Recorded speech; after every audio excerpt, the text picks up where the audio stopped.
It's 4 in the morning.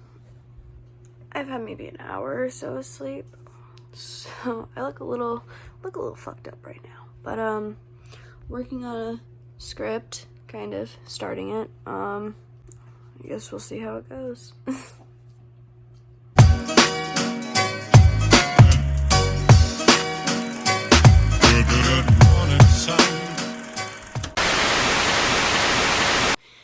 It's currently almost 1 in the morning. Not the next day, but the day after. I finished the script and my hand hurt.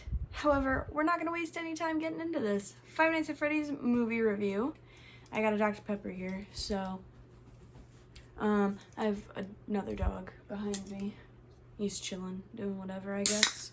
We're gonna open it up. Oh my god. Okay, I found my nicotine. Let's get into it. So I went and I saw the FNAF movie. I don't want to.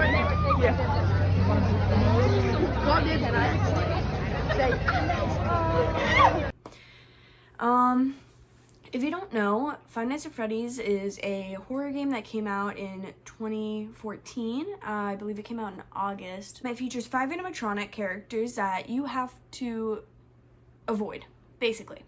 They hunt you down and you're stuck in an office with 2 side doors and you have to make sure that they don't get in and get you. I've been following and obsessing over this game since I was a kid. I saw it when it, the night it hit theaters. I went with my friend and her boyfriend. Since then I've seen it literally multiple times. I literally watched it 5 times on repeat. Yeah, I think I'm more than qualified to be reviewing this movie. So I think that goes without saying, there are going to be spoilers ahead, so I'd watch out for that. Now, I'm a diehard fan, but I'll admit the movie does have its flaws. The flaws I'm not gonna get into per se. I'm just here to say what I think, stuff like that. You know, the gist. Now, I'm a diehard FNAF fan, but I'll admit the movie does have its flaws, which I'm not gonna get into. The beginning of this movie sets the tone with our security guard getting a painful looking makeover.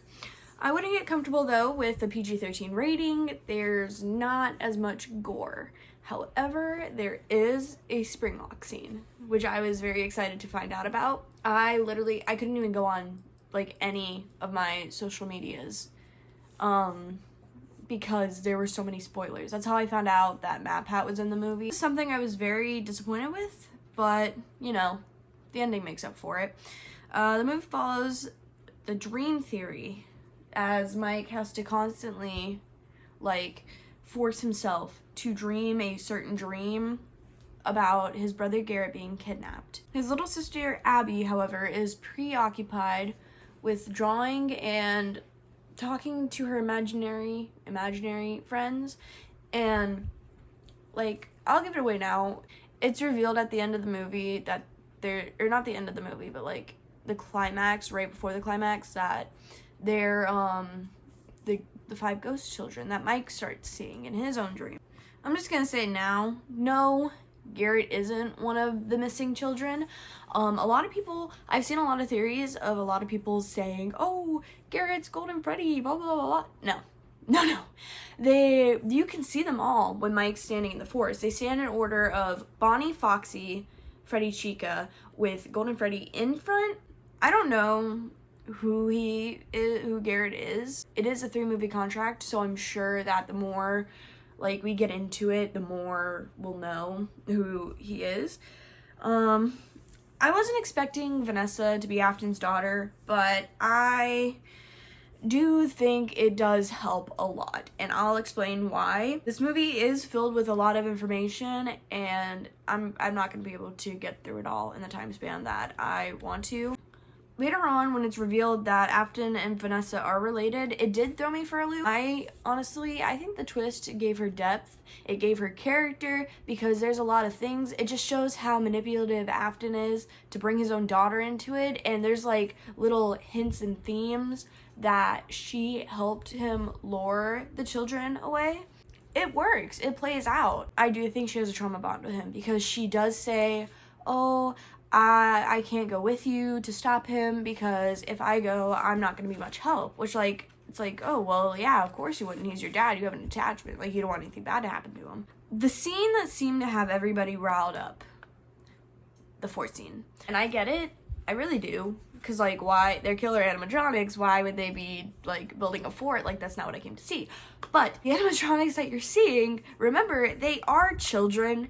And in the, I believe it's the 4th night of Five Nights at Freddy's 2, Phone Guy does say, but the characters have been acting very unusual, almost aggressive toward the staff. They interact with the kids just fine, but when they encounter an adult, they just stare.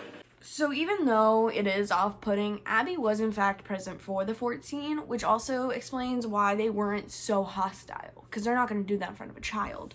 My last note about this movie is people are saying it is different from the games. It's for a good reason. If you've watched game theory, like any theory videos, you know the lore. That is not the lore. Scott only confirmed very little of what MatPat has put out there. So it's basically, the rest of it was left up to our imagination. If you pay attention, though, to the movie, you will see that it does have some similarities between the books, like all the main 3 books, The Silver Eyes, Twisted Ones, and The Fourth Closet, I believe. I don't know if they're in that order exactly. Theories and excitement out of the way, I do think the actors did, like, an exceptional job. I really love their performances, and it is, like, the fan base is so big, and it's already made so much money in the box office that I really do hope that the characters that are, like, starting out their acting careers, it's a boost for them. I really hope that it boosts their, like, careers now, because there were a lot of children actors. I would rate this movie a 10 out of 10. The franchise holds a special place in my heart. I do feel with the actor strike ending that, there's been talk of a movie, the second movie being put out, like, starting to film early next year, put out around the same time next year. So I honestly am really excited. I do plan on dressing up for that one as well as I did for this movie. It was a really good movie, and those are just my thoughts and opinions. If you have any, let me know in the comments. Be sure to like and subscribe. I don't think I have any other notes for this movie, honestly, because it did so well in my opinion. They're both over here. Like, I don't know if you can. They're obsessed, I say. But yeah, basically that's all. Yeah, bye. I always come back.